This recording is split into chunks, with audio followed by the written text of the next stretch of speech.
The Square Ball Podcast.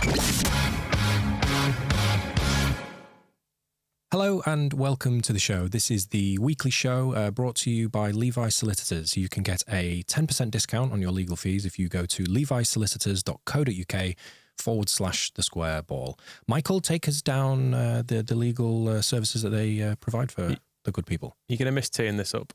Very much so. It's been such a week for you, hasn't it? Getting to do the Levi's tee up. Yeah, they do all the ones I mentioned previously, such as your wills, your probate, your conveyancing, your dispute resolution, personal, commercial, property, all your disputes, all your powers of attorney, all at Levi Solicitors. .co.uk. All mine. They're all yours. All your disputes, all my disputes. Yep. What if I don't have any disputes? Then you don't need the discount, but the listeners Go about your might. business. I would avoid disputes where possible. So this is not mandatory? No, don't just... Oh, I've been spending a fortune on legal advice. It's all been great. Yeah. I can't fault the service I've had. But I have been wondering why I've been spending so much time in court when actually everything was fine. Putting up fences that aren't meant to be there. I just thought that was part of the deal. Just walking around causing arguments to get 10% off. Just if there was no dispute, there was no resolution. And I wanted some resolution, so I needed a dispute. Well, you can get a 10% discount on any of your legal fees if you go to www.levisolicitors.co.uk/the square ball. So on today's show is myself again, Dean Smith, Michael Normanton and Daniel Chapman Moskowite. Weekly show. Let's start with, of course, the most pressing issue, which is Promotion Watch. Let's just take a general temperature check in the room. How are we feeling, Moscow? Going up. Yeah? Mm-hmm. Champions? That's my temperature, or I don't know about Leeds. I don't know about champions because I just got that Ipswich. I mean, I think probably all you have to say to a Leeds fan at the moment is you just say Ipswich, and we all just yeah, we know what that means. We know what that word contains, and then the inevitable next words are, but they can't keep doing it, can they? But they might. So they must feel the same about us. That's the one thing I always think in this situation is that as much as we're annoyed at them, they must be annoyed at us because we were miles behind them at one point. I don't think they're annoyed about anything. I tried to... Quite reasonable. My report on the whole game when we had the weekend of matches that we're talking about was Leicester seem agitated, we are tense, and then Ipswich are just joyful because they keep winning every game in the 95th minute.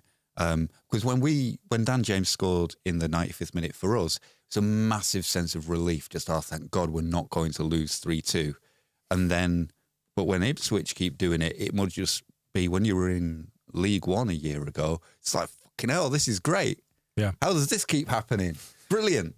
So, and I worry that that's just going to, I mean, if it carries them over the line, great. It is a great story. And I think the mystery here is because we're not seeing it at close quarters. It's just how the hell Leif Davis is just dragging this team to the Premier League on his own. Yeah. But I think we've had a little touch of the Ipswiches over the last couple of games, rescuing a point quite late, rescuing, or rather adding 2 points against Hull on Monday. Michael, temperature check? Yeah, we've had a fair share, haven't we? Because we've not actually played that well in quite a few games recently. Leicester, we were not good for the majority.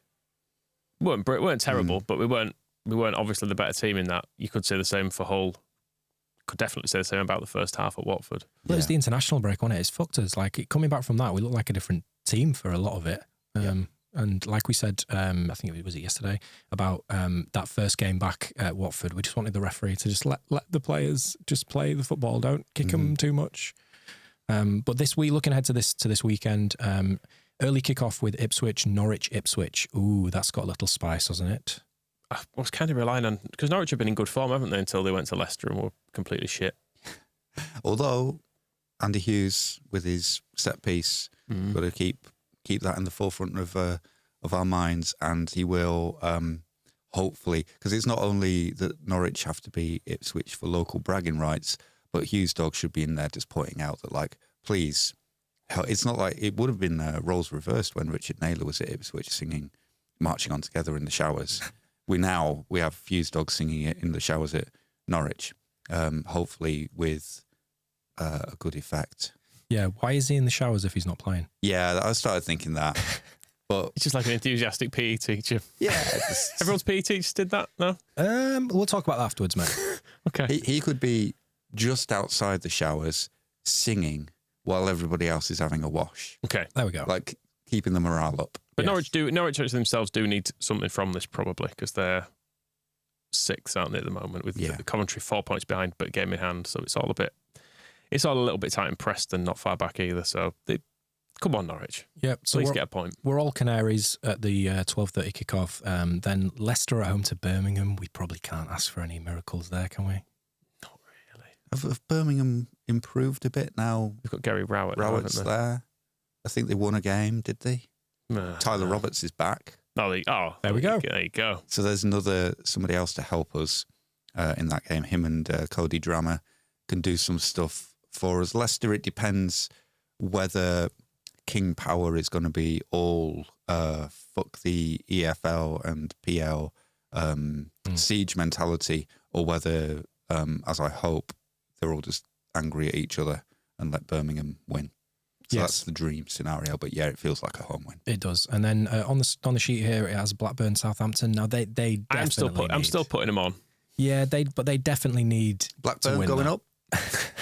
Southampton are mathematically in touch, just about. But no, I mean, I don't want to make the mistake that Southampton Twitter account made of saying Southampton are out of the picture. Yeah, and then they romp the league. But they probably are, aren't they?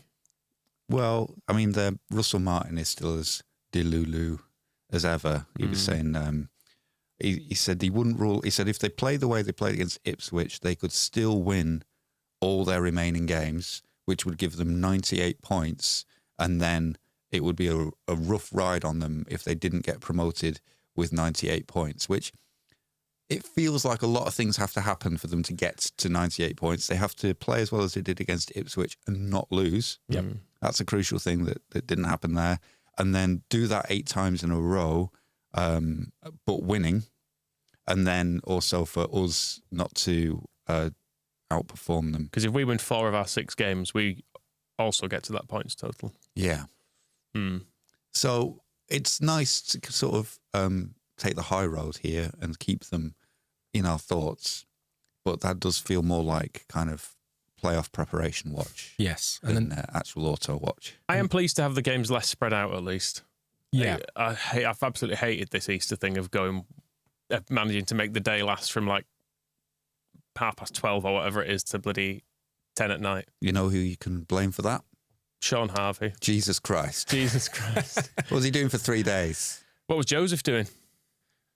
Did you do any? Well, we had the Easter discussion, didn't we? What Joseph was up to.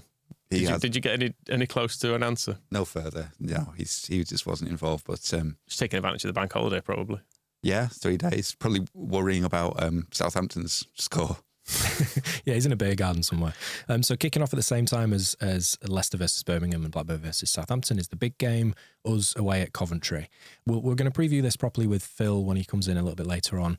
But this was the one that I was looking at a couple of games ago and thinking it was going to be the most tough, I think. But then they lost the other day, did they not? So it may be a good time to Finish play club. them. You said it. I think it's going to be tough. Yeah, they lost at home to Cardiff, didn't they? Which isn't great because Cardiff are very, very much mid-table, aren't they, this season?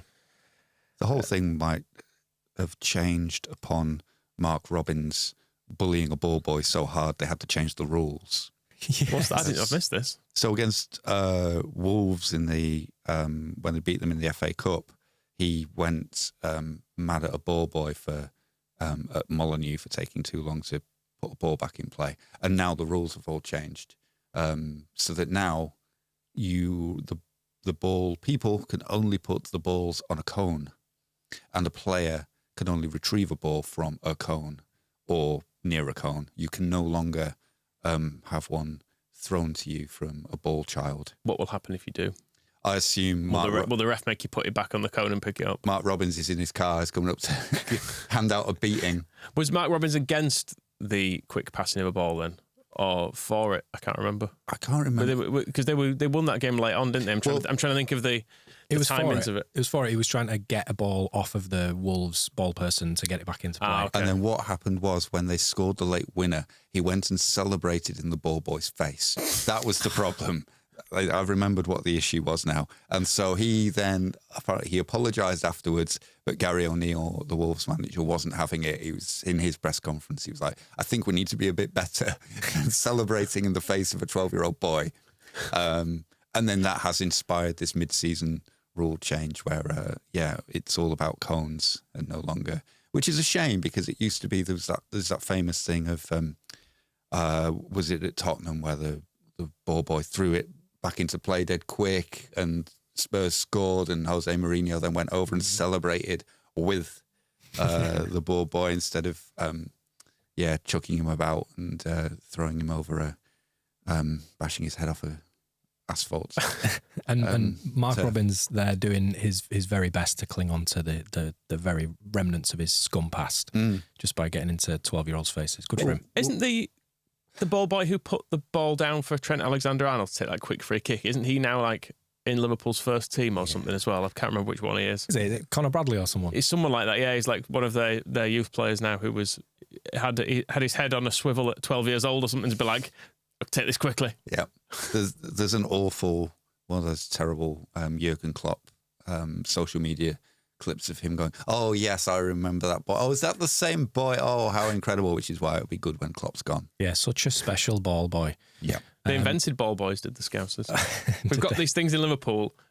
They collect balls and they're boys and they call them ball boys. Amazing. Now, Mark Robbins, and if anyone's listened to the members show where we went through all the championship managers, did Mark Robbins, did we have him down as the wrongest in the Champo? He was pretty close to it, wasn't he? He was low. We didn't like him. Yeah, I can't remember exactly. I think he might have been in the decimals. I think he might have got like 0.83 or something. And we were right. Correct. Yes, very much so. And then looking slightly further ahead into the midweek fixtures, we're at home to Sunderland, Leicester away at Millwall, and then Southampton have Coventry, and then on the Wednesday, Plymouth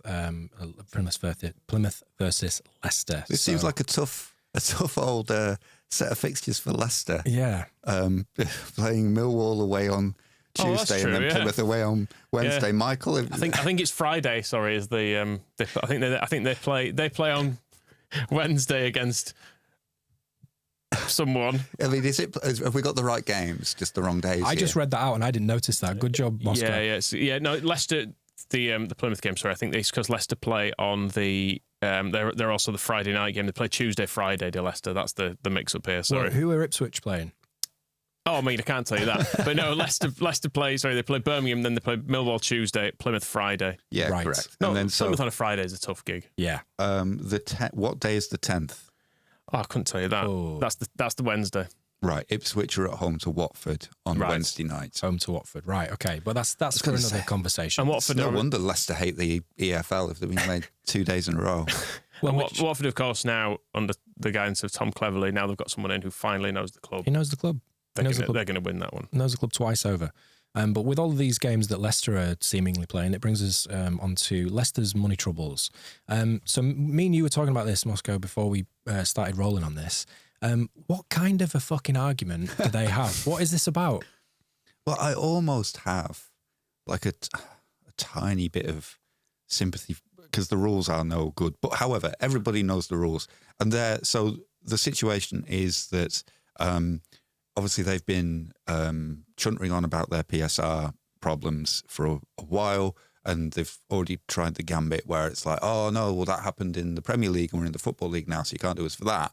And then now they're like, well, but this is that happened in this is the Football League, and like next year we'll be in the Premier League, so nobody can do us for that. So they're trying that little one where like nobody's rules apply to us is one thing. But then you'd sort of imagined when they were saying, oh, we're talking to the authorities and we're trying to find a way through this, that it might be close. But they, their total losses over the past 3 years are 215.3 million. Yikes. And the limit, if I remember correctly, is 89 It's million? a long way. It's a long way off that. I know that much. Yeah. They've more than, I think it might be 100. It's 105, isn't it? 105 over 3 years. So they've more than doubled what they are allowed to lose. So you'd think they were pretty much banged to rights, and their excuse doesn't actually really prevent any kind of bang to rights-ness, because they are saying that they did a really, really good budget that was going to be within the PSR rules, but then it all went wrong and they didn't make as much money as they thought they would with their sensible budget, and so they should just be let off. Yeah, well, the statement says here, for a club such as ours, whose sustained sporting achievements have justified the levels of investment required to compete with the most established clubs and pursue our ambition, a season of such significant underperformance on the pitch presents financial challenges, particularly from the perspective of the game's current profitability and sustainability rules. So basically they're saying, we had no idea we were going to be so shit and we spent a load of money. Yeah. I mean, there's one argument, the slight argument is that, yes, it is very hard to budget to compete with the top clubs, and that's why the PSR rules are not great. But however, Leicester do have a big problem there, which is Brighton, who are swimming the same day that Leicester announced all this. They announced £120 million record profits, and they qualified for Europe. And it's like, well, our budget was all right. Don't know what your problem was. And they also have clubs like us who say, well, we budgeted within the rules and we got relegated. And the way that they are, there are two things that you know at the start of every season, whether the rules are fair or right or not. One is that if you exceed PSR, there will be sanctions. And maybe it's been a bit of a toothless tiger in the last few seasons where everyone's gone like, there won't be any sanctions though, will there? But now that threat was always there. You break the rules, there are sanctions. And it's exactly the same as if you have a bad season, you will get relegated. So those are the two things you know at the start of the season. So if the authorities say, you know what, yeah, fair enough, good budget, sorry it went wrong, we won't punish you. We may as well also, they can come back to Leeds and say, you know what, you thought Brendan Aronson was going to be great. Rasmus Christensen looked good on paper. Don't know why that went wrong. Tell you what, we won't relegate you because it wasn't really your fault you signed a load of players who were rubbish. Yeah. Shit happens. Sorry, guys. Stay in the Premier League. We won't worry about it. Weston McKennie was a big mistake. Jesse Marsh, who knew? You weren't to blame. So stay in the Premier League. You don't just get to do over because it went wrong. No. They didn't roll their eyes and say, Sam Allardyce, what a laugh that was. Come on, come back in, get a proper manager and see what's going on. Anyway. I think the thing with the Brighton comparison is that was Leicester for a bit, wasn't it? They hit on success for a while. Yeah. They won the league, which was admittedly hugely unexpected, but then they did win the FA Cup. They finished in Europe. Things were going well. Radrizzani's on about the Leicester model. Now you look at Leicester and they're spending, the Swiss Ramble tweeted out a little chart, they spent 116% of their turnover on wages, which means that you've got less money. Yeah. It means you're spending more than you've got there. And a turnover is not money that's left to spend, that's everything. That's all your money that comes in and you're spending it all on footballers. So there are ways this can work, but I mean, the rules are just shit, aren't they? And the fact that the rules are so... The main thing that needs to happen very clearly from this season, and has needed to happen for years, is that the Premier League and the EFL have some sort of joined-up rule, so you get punished in whichever league you're in, rather than... Because the point where this normally goes wrong is when teams move between divisions, because you get teams spending loads to get out of the Championship, and then they're kind of free from it, and you get teams coming down, and then they have this Leicester bit where they go, that was Premier League. So as long as you can get out straight away, you're fine there as well. If they had a joined-up system where you went, there's some sort of staggering of it, saying if your Premier League years, you're allowed this loss, your EFL years, you're allowed this loss, we then combine them, and it's an obvious way of doing it, but it requires some sort of logic from the like an independent regulator. That sort of a thing. That sort of a thing would be able to do it. The other thing where I have some sympathy for them is with the kind of the budget and things going wrong aspects, is because of aligning it with accounts means we've always got this weird kind of retrospective business where you do have to predict that you will be within the PSR regulations. So let's have a point where we thought this season we set this budget that would have been within PSR, but then it all went wrong. We got relegated. That was a punishment. And now we're going to get punished again because that going wrong took us out of the PSR limits. So my point is that you knew that before you started, and not everybody else, but most other teams stayed within the rules. The change that would help that situation is to say that your PSR limit for next season is based on the money you had last season. So you're not having to predict. It's like you say, last year we made £100 million. So next year our PSR limit is X. Yeah. Instead of it being, well, we think that this year our revenue is going to be £100 million, but it might only be 50 million. So our PSR limit is going to be 70 million and then more. But if we don't have 50 million, and then it all goes wrong. So it's all too vague. It would be better if it was based on some kind of, we know that you had this, so that's what you can spend. And unfortunately, I don't know if that's how it's going to go, because the Premier League is still squabbling about what the new rules are going to be, because tied up with it is how much money they're willing to give to the EFL, which is basically zero. So it's how much they're trying to, the government and the authorities are trying to drag something more than zero. I think it's about 20% that they've got to out of them for that. But the proposal is similar to what UEFA do, where it's based on revenue, and the starting point is you can spend 85% of your revenue and then getting to the UEFA limit, which is 70% of revenue. And I don't know whether that's predicted revenue or it's you made £100 million revenue last season, so you can spend 85 million next season, or trying to predict. It would be sensible if it was you made £100 million in 2022-23, in 2023-24, you can spend 85 million of that because we know you've got it, and then that will be fine.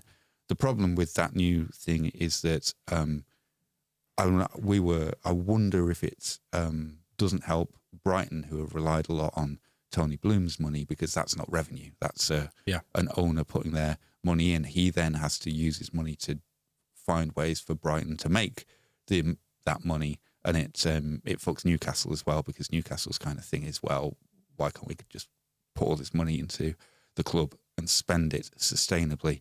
So all those things still remain, that they will still favour clubs like Manchester City and their neighbours across the canal, who are swimming in revenue and just can keep spending it all. And it won't help Brighton continue to challenge them. Although, to be fair to Brighton, a lot of they are really, really good at revenue from transfers. I was going to say, but a lot of it's player sales, and it will come up against this next year. If we don't go up, we'll have to sell some players in summer to meet the rules for the forthcoming season. And at the moment, we're probably looking at it, and there are probably plans in place to go, all right, we don't go up, Somerville goes, hopefully we'll get 35 million for him, we might get 25 for Nonto, and that solves it. But then, Somerville gets clattered by some big championship bastard and breaks his femur. All of a sudden you go, well, we were going to sell him for 35 million quid, but instead we're just paying his wages while he can't do anything. So are we all right? Can we just sort of say sorry about that? Because you can see what we were going to do, but it didn't work out. But it feels like Leicester have gone clearly far too much to even make this an arguable point that they were being sensible. Yeah, you had a little bit of sympathy for Forest with the Brennan Johnson thing, where they're like, well, we waited a while and we sold him for more. But then the counter argument was, well, what if he'd got injured in pre-season and then you couldn't have sold him and then you would have been screwed? And to kind of have points deductions hinging on such minor random events doesn't seem very... I'm not sure that's the sustainable part of profit and sustainability, is that the entire future of a football club. Brendan Johnson gets a hamstring strain. He's out for a month. Spurs don't sign him. Forest get an even bigger points deduction. They get relegated. They have to sell more players. They're in League One, all because they didn't sell him by the 30th of June. And then the point that none of this actually prevents what's been going on at Reading, for example, where this is supposed to be like to stop bad owners from running clubs into the ground.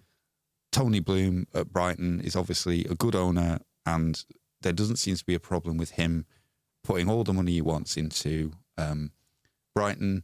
Newcastle, I don't think Newcastle would go bust if their owners were allowed to put all the money in they wanted. And Reading, under the current regulations, are as screwed as they would have been if these regulations didn't exist. So none of it is doing anything that it's supposed to do. But the thing with Leicester is that everybody knew what the rules were, and we're within, as far as we know, Leeds United are within PSR.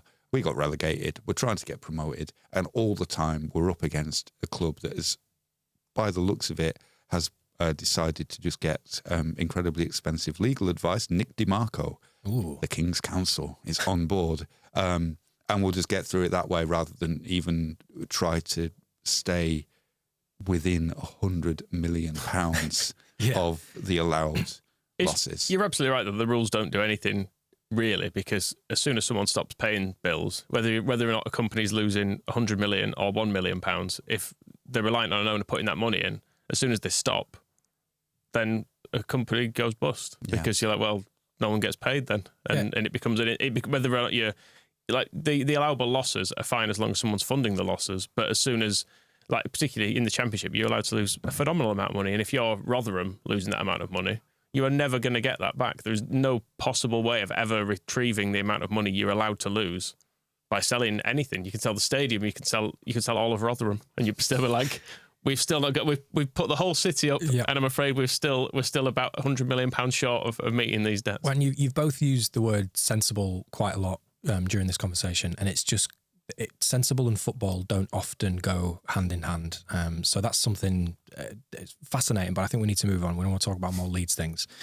So we've been nominated for a few of the EFL awards, which seems like a good sign. Hopefully it doesn't jinx us. So Daniel Farke is up for Manager of the Year alongside Kieran McKenna and Liam Rosenior. Why? Why is Liam Rosenior in it? He's done a good job. Yeah. 10th. But it's Hull. Yeah, but they've spent a bit of money. Who've they got playing for them? Nick Barmby and Dean Windass and the others. So to get that Liam Cooper, to get that lot up to 10th. Now they spent a fair bit of money in January. They got Carvalho in. They got that left back from Luton who went off injured.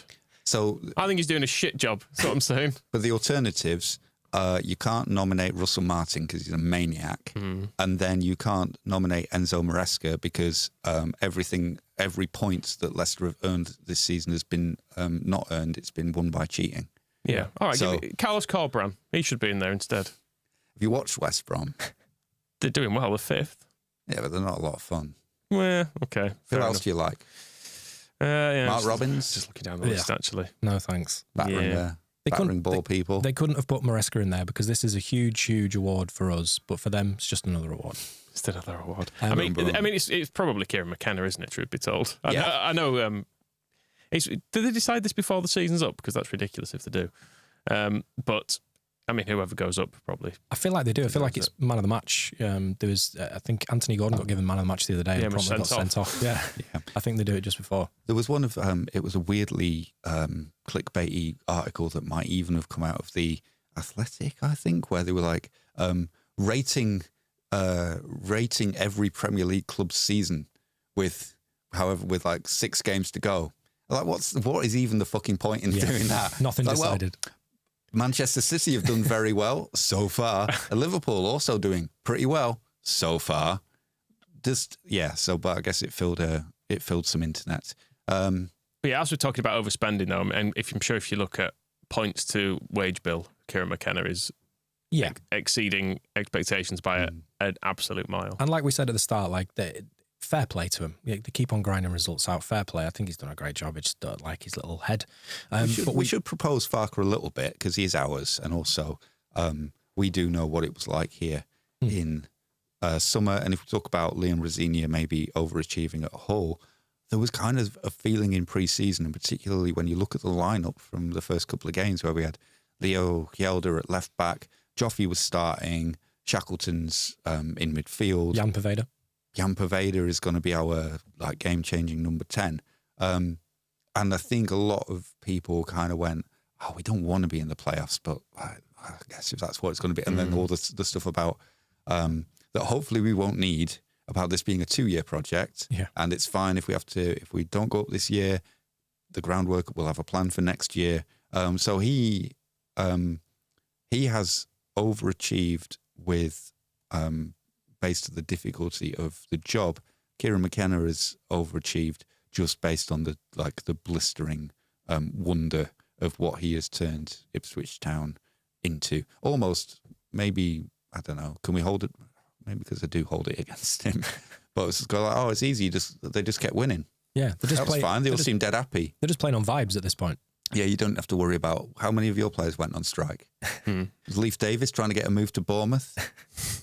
In the another category that we are nominated in is Player of the Year from the EFL Awards.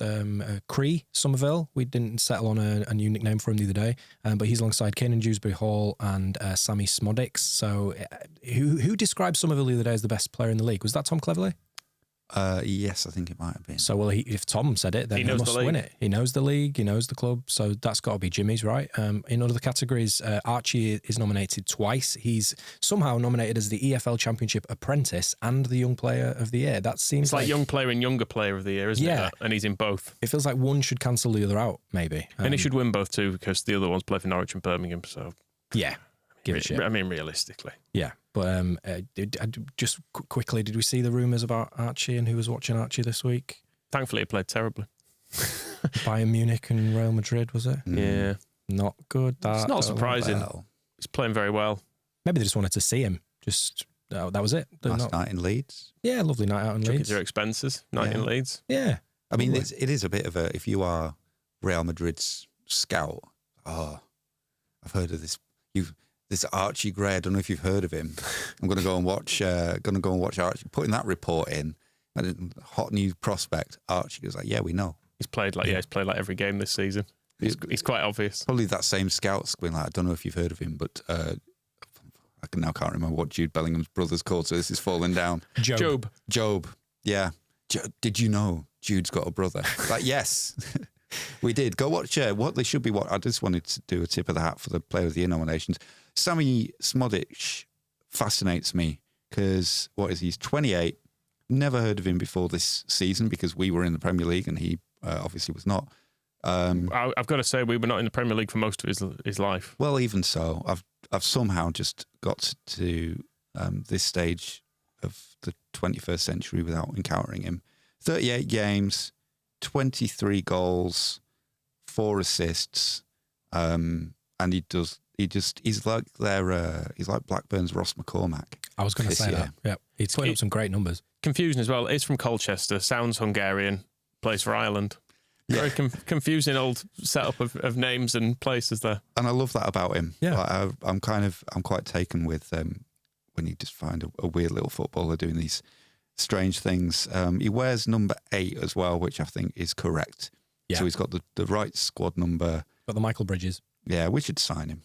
I think of it as the Rod Wallace, you see. There's a generation thing, I think. But the best nomination for me from that's coming out of the EFL Awards is for Annie Cochran for the EFL Club Employee. Do we know who Annie Cochran is? I had to Google her, but then, of course, I knew immediately who she was. Catering department. It says here on a YEP article that she is 83 years old and has no plans to retire from Dream Ellen Road job. I think that was I think I saw that article too. I think that was quite a few years ago too. So 2018. Yeah. Maths. Really Let's go quick. How old is she now? Older than she was. 89 now she is. Wow. Great. Give her the keys to the city. I love that. Yeah, and she's also had to put up with Massimo Cellino muscling into that kitchen at some point and forcing his pasta sauce on the players. Rudy Austin's face. Yeah, still. I wonder if she can play left back. Absolutely fuming about that pasta, wasn't he? Let's touch on the under-18s. Under-18s are playing... Hang on. We need to talk about the League One Manager of the Year. Yeah, because this is a disgrace. Who are we rooting for here? Apologies, right. Well, yes. I mean, you were angry about Liam Rosenior with Hull. We've got Steve Evans up against Darren Ferguson and John Mousinho, who it turns out is the Portsmouth manager. Right, and so... Sounded a bit like a very English Jose Mourinho. Yeah, I thought that was a typo. And so Steve Evans is managing who? Stevenage. Right, and where are they in League One? I don't know, playoffs-ish? They are 8th. Oh, by the way, Hull, I had a look, pre-season, they were 8th favourites for the league and the 10th. Well done, Liam, brilliant. Well, the same applies with Steve Evans. What has he done for getting Stevenage to 8th is good. It's decent. It's terrible, and he's a terrible person. He's got nice eyelashes. No, he doesn't. Are we not factoring that in? I'm glad. So Portsmouth, John Mousinho, they are at least... They're top. Yeah, they're top of the league, so that counts. And maybe this is how they're doing it. Because I don't... But then that's not how... That doesn't work with us, because they've got the guys top of the league, and then there's Darren Ferguson, Peterborough are in the playoffs, and then there must be just like a best loser award where they're like, oh, well, you're not actually going to do anything this year, but I suppose you'd provided some content for the EFL show on ITV or something. An outside bet. Yeah. Just give it to... I don't know anything about John Mousinho, but Evans and Ferguson, no. No, yeah. So our vote is officially going to the English Mourinho. That's the one. Official? Okay, good. I'm glad we got to the bottom of that. So tonight, yes, Leeds United under-18s play Millwall, Ellen Road. Over 10,000 expected. Chance to reach the FA Youth Cup final for the first time since 1997. This had completely passed me by until the semi-final stage, I think. This is exciting, though. Of course, we've got to play the behemoth that is Man City if we get through into the final. But this seems nice. The FA Youth Cup used to be a bigger thing. I think it's because there was a time when you didn't hear, because of the internet, you didn't hear about all the stuff the youth team was doing all the time. And I think the FA Youth Cup was like the one bit you did hear about. So when you did well in it, it was like, oh, reached the final. I do wonder if that's because how old were you in 1997? Yeah, I was like a child. And then so it was probably just relevant to me. And I think Leeds, we've had a bit of a relationship with the Youth Cup since 1993 because the year after we won the league, we finished 17th. Respectable. Mm-hmm. Not what anybody wanted, but it was fine. In fact, it was awful. But the one bright point was that some of the youth teams started playing, basically bailing us out of being the champions and getting relegated towards the end of that season, and then played Scum in the final. Famous for the second leg and Noel Whelan's flick on, Jamie Forrester's overhead kick. I immediately bought a pair of Seeker blades because those were the boots that Jamie Forrester was wearing. And the footage of that, you can see, I think it's Mark Ford was the captain, and as he's going up to collect the trophy in the West Stand, he's just being mobbed by girls. And it's such a funny, and it was the other thing about it was because it was the biggest crowd of the season at Elland Road, because it was pretty much the first time that the East Stand, still under construction, had been opened. They just let people into a building site, didn't they, more or less? Yeah, basically. That's fine. Put some hivers on. So that meant that when 4 years later, when Eddie Gray was taking them to, it was the Pontins League was the reserves that came the year after. But it was the team of Robinson and Woodgate and Hart and McPhail and... well done for not mentioning Kew. Thank you. It was deliberate. And Alan Maybury. Yep, and Lee Matthews, who scored goal after goal after goal, which I think that the winning goal that Lee Matthews scored was from a cross by Stephen McPhail. And I've always wanted to ask Lee Matthews, because he went on and did a lot of goals for Bristol City, but never quite hit the heights again. It's like, how many assists did Stephen McPhail actually give you? Because I think McPhail was the kind of player, just a joy to be a striker if he's on the wing, as he was at that time. How were the Seeker blades, by the way? They were pretty, things that you have that require constant explanation. I'm wondering if I had a pair of these as well. Yeah, because the thing about them was that they were the first boots that didn't have studs. Yeah. They had blades instead, which is not quite as knifey as it sounds. They were just moulded. But yeah, having to constantly, people are like, what are those? Chris Akabusi sold them to me. Which on one hand is like pretty thrilling, but then also when you're actually rubbish at football, it's like, oh wow, you've got some pretty impressive boots there. Like, yep, that's where it ends. But yeah, they didn't do me Chris any... Akabusi did promote Seeker, not with the blades, obviously, because he was a runner, but he was like a brand ambassador or something for them, wasn't he? So. Okay, good. I'm glad I've remembered that properly. And Jamie Forrester, like Lee Matthews, another one who didn't quite make it at Leeds, but he became a Dutch league and lower English league scoring legend. Grimsby and Scunthorpe, just goal after goal after goal. Total thrill fest. So that's what we've got to look forward to from these lads taking on Miwar. Yeah, we'll see what kind of players emerge from that team. And it says here that for the 2023-24 season, a player must have been born on or after the 1st of September 2005 and before the 1st of September 2008. So I'm going to expect to see toddlers attending this game. Because it's going to be awful. It's 2014, isn't it? Are they playing now? on a full-size pitch? Ridiculous. Yeah, I was on. The reason I actually found that was because I was trying to work out why the final seemed to be played at Man City. It's just because they draw it. Oh. It seems to be a thing where they just have a draw for the final and you play at one of the teams. So it's at Man City if we get through. But yeah, that was in the competition rules bit. I saw that, and something you have to read twice. You're like, but that was yesterday. That's really recent. So how are they? I think it's why Harry Gray isn't playing in this tournament. It's because he wasn't old enough for the rules. So anybody of the 10,000 people who are going to Elland Road to watch this on Thursday night, excited to see another Gray? No, not so much. He might be there. Yeah, watching. And also, who played tonight? The LUFC women's team. This was a rearranged game at bottom of the league, FC United of Manchester. Their season's pretty much finished though, because there's only one team that go up from that division, right? Yeah, and it's not going to be them. Yeah, bless them. Not yes. Again. So I think Flora's been writing about them on the website, and it has been the theme for a while of like, we're just getting everything in place for next season. Yep.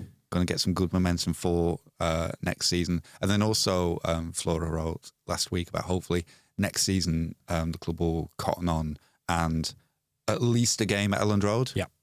And maybe learn a little from what Newcastle United did at this level, because it is step 4, and as you say, with only one promotion place, very difficult to get out of. So what Newcastle did was put in the comparatively modest amount of money that it takes to hoover up all the talented players at that level, get promoted, and then I don't know where they are in step 3 at the moment, but they got to a cup final this year as well, and they've managed to generate the interest so that their games at St James's Park, when they've played relatively frequently, have got right. So they're on the way up into the Championship, and then they're a step away from WSL, which is the top tier. And their games, when they play at St James's Park, are getting 10,000, 11,000 in.